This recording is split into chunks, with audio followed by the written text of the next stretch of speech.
Bom, em primeiro lugar, a minha formação, eu sou dentista de formação. Eu nasci num lar cristão e missões sempre foi uma coisa muito forte na minha vida, sempre teve um papel muito relevante. Eu lembro na igreja do meu pai era um pastor e nós tínhamos aquelas campanhas de levantamento de fundos para os missionários, né? E para a Junta de Missões Mundiais da Igreja Batista, igrejas e missões nacionais. Tudo isso fez muito parte da minha vida. E lá atrás, eu tinha 14 anos na época, eu li um livro que me impactou muito, chamado O Totem da Paz, do Don Richard. E esse foi um livro, quando eu cheguei no final daquele livro, eu falei assim, cara, eu quero ser um desses caras. Mas aí a vida passou e eu acabei fazendo odontologia, mas eu sempre tinha aquele negócio lá dentro que era um comichão, né? E depois eu conheci a Lu Eu sou professora, estudei no Mackenzie, comecei a minha carreira como professora na mesma instituição. Passei por outras escolas particulares de São Paulo e atualmente eu sou professora no Mackenzie, uma das unidades do Mackenzie no Tamboré. Uhum. Então, e aí, como é que vocês se encontraram? Como é que foi esse negócio? Então, como foi? Eu vim para São Paulo fazer Mackenzie, fazer a faculdade, e conheci o Dani, ele já era membro da Igreja Batista do Morumbi. Nós nos conhecemos e depois de alguns meses a gente começou a namorar. Depois de alguns anos, uns 3 anos, nós nos casamos e assim, eu sempre curti muito, né, ter um marido e saber que ele era dentista, tinha toda a preocupação em ajudar as pessoas, em cuidar da saúde das pessoas. Isso para mim sempre foi um orgulho muito grande. E num determinado momento ele entendeu que a odontologia não era o que tomava conta do coração dele 100%. Foi quando ele começou a trazer o sonho dele de trabalhar com missões, de ajudar pessoas carentes em vilas remotas, um trabalho que ele até fazia mesmo enquanto nós namorávamos. Ele não ia para as vilas de pescadores em Cananéia, mas ele ajudava de uma maneira assim indireta os pescadores e a missão. Então, foi muito interessante que no nosso namoro eu sabia do interesse do Dani e do cuidado que ele tinha com pessoas, e que depois veio a se concretizar com o envolvimento dele em missões. Então, para mim, eu lembro que por muitos anos eu fui o líder de um pequeno grupo lá da nossa igreja, mas eu sempre ficava muito incomodado com aquele negócio de toda semana a gente vir e trazer um estudo bíblico e não haver uma aplicação daquilo. Para mim, o evangelho é alguma coisa dinâmica, não é aquele negócio de a gente chegar na igreja e falar, olha, que sermão maravilhoso, e não ter nenhum tipo de aplicação na nossa vida. A partir dali, eu comecei a mexer com o meu grupo, nosso pequeno grupo. A gente começou com o Lar Batista de Crianças, e eu sei que começou um monte de ações lá. A gente reformou todo o consultório odontológico, a gente trocou o telhado do Lar Batista, enfim. Começou ali atrás. Com os amigos que faziam parte do nosso PG. Exato, os nossos amigos. Mas a coisa, para mim, ainda tinha uma pressão muito grande.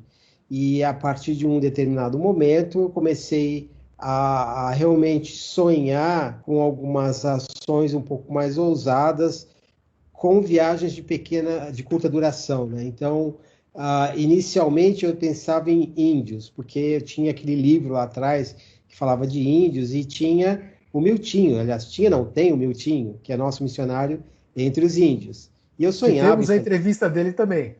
Quem quiser assistir, já temos a dele. E aí, a partir dali, a coisa não foi muito adiante, porque à época a comunicação lá com a Meva, e às vezes o meu time ficava alguns meses na floresta. Enfim, a coisa ficou meio engasopada lá, e eu conversando com um dos pastores da igreja, o pastor Paulo Moreira, ele virou para mim e falou assim: olha, você contou da história do teu amigo, o Márcio, que é o presidente da MEAP, enfim, essa é uma das possibilidades. E isso a gente falando no gabinete dele. Eu peguei... Só uma parte. O Márcio, presidente dessa organização, da MEAP, ele é um amigo, né, do Daniel de muitos anos, de adolescência, né? Sim. Nossa, amigo, né? Mas na época do nosso namoro, o Dani, ele tinha o envolvimento de sustento, de ajudar financeiramente a MEAP, a missão. Então, como se Deus estivesse retomando um sonho do Dani, uma iniciativa lá atrás, depois do nosso casamento, as meninas já tinham nascido. Então, é interessante olhar para trás e ver que algo começou enquanto nós não nos conhecíamos, daí no namoro, e depois, né, do casamento, e acho que com 5 anos de casados, né? Foi quando ele teve essa conversa com o Paulo Moreira, e o Paulo falou: bom, cara, você não está conseguindo entrar em contato com o Miltinho, por que não pensar numa outra possibilidade e envolver a organização MEAP? Aí eu imediatamente falei, estava o telefone dele na frente, falei assim: posso ligar para ele? Ele falou: pode. Peguei o telefone, liguei. A resposta do Márcio: a gente precisa para ontem. E a gente marcou uma data, eu lembro, 1º de dezembro de 2011, desculpa, 2011, foi 2001, e lá fui eu, sozinho, lá para a MEAP. Eu lembro que a gente pegou, para quem conhece a região de Cananéia, ali tem alguns canais que são muito compridos ali, tem canais de 70 quilômetros de comprimento. E a gente entrou num barco, que eu nunca tinha entrado na vida, uma voadeira, né? Aquele barco de alumínio com motor de popa, e a gente passou o dia andando pelas vilas, e eu fiquei encantado com tudo aquilo. Falei: cara, é Deus chamando para cá, né?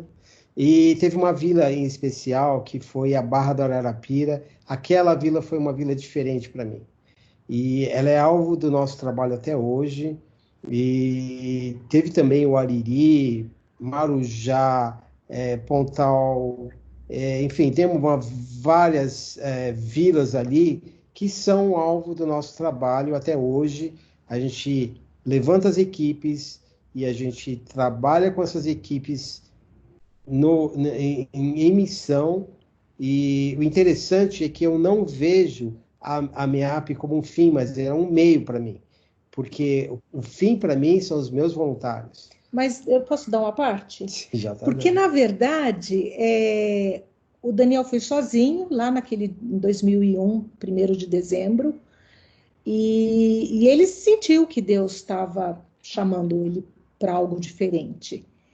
E, na verdade, ele voltou para São Paulo com o coração cheio, feliz, mas eu tinha a Vitória com 3 anos, a Laurinha tinha 1 ano, e eu estava, assim, muito bem empregada no colégio, e eu não tive esse chamado que ele teve lá no meio dos pescadores, né? E eu entendia que o que Deus estava fazendo com ele era a resposta de oração, porque era um momento que o Daniel profissionalmente estava se questionando muito o que mais ele podia fazer para deixar um legado no mundo, para fazer diferente no reino de Deus. Esse foi uma das dúvidas, uma pergunta que o Daniel começou a fazer para ele mesmo, que trouxe todo esse desconforto, e daí levou ele para essa viagem. E quando ele chegou, ele estava num ponto diferente do meu.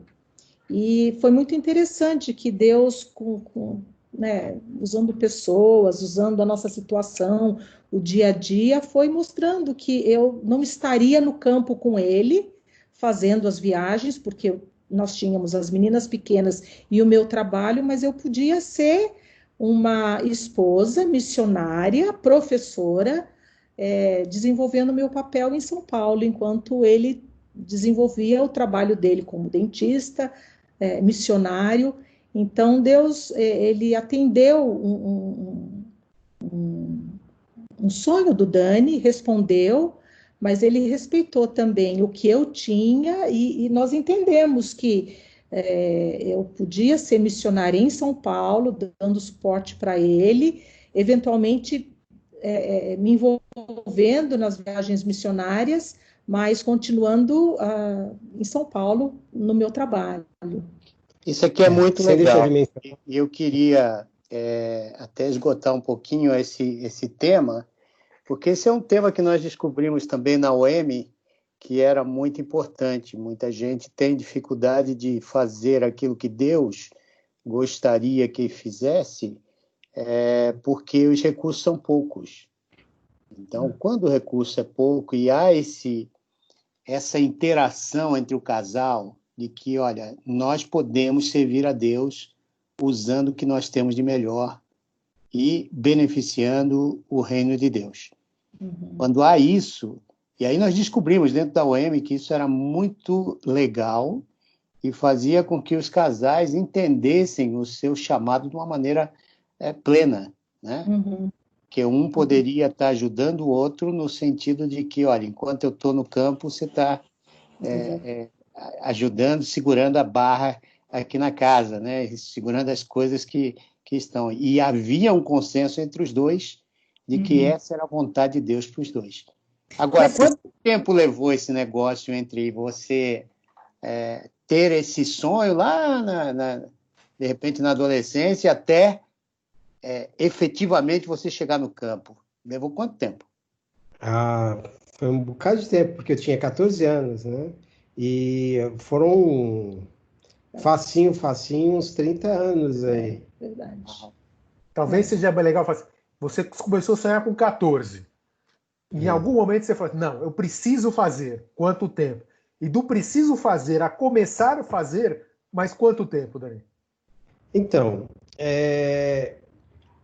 eu comecei a questionar algumas coisas. Eu acho que a gente ainda não tinha nossas filhas quando a gente começou a trabalhar com o nosso pequeno grupo. Eu acho que eu tinha ali, uns 32 anos, 33. 33, E então, se você pensar de 14 para 33, eu sou ruim de matemática aí. 17 anos. E a partir de então, a coisa foi ganhando corpo com o passar do tempo. 19, corrigindo. 19. E daí, de 33, quando ele começou a se envolver no Lar Batista, com ações sociais, voluntárias, e também levando o evangelho, porque o final a gente tinha a possibilidade de mostrar Jesus de uma forma prática, né? Cananéia, depois dos 33, a Laurinha tinha 2 anos, então você estava quase com 40? Foi na virada dos 40 que ele começou... Mais uns 7 anos. Ele já estava se questionando... Brincadeira, hein? Nossa. Então você vê, às vezes o jovem pensa que é só levantar a mão e eu vou embora, né? Não é assim tão fácil, né? Porque nesse processo a gente aprende muito. Você falando da OM, eu tinha uma dúvida. Qual seria o meu papel como missionária, né? Porque as pessoas viam o Daniel já no Morumbi como missionário. E eu achava que talvez algumas pessoas não me vissem como missionária que estava no campo, porque as perguntas, elas sempre vinham assim, mas você acompanha o teu marido? Mas você trabalha com ele de maneira integral? E eu dizia, eu sou professora, trabalho com ele porque somos um casal onde um sustenta o outro. E conversando com um casal, o Júnior e a Lucimara, que são missionários da OM, um dia ela me falou, Luciana, você é missionária também, sendo professora e mãe, cuidando dos teus amigos, dando uma estrutura e dando promovendo no coração do Daniel o descanso, a paz para ele desenvolver o projeto enquanto ele visita lugares diferentes. Para ele é importante saber que você está com as meninas. Então, existe um trabalho também missionário que as pessoas não veem. Você continua desenvolvendo a tua profissão, né? O teu chamado secular, mas você tem um trabalho de missionário ao lado do teu marido, sustentando, apoiando, assim, permitindo que ele desenvolva os projetos.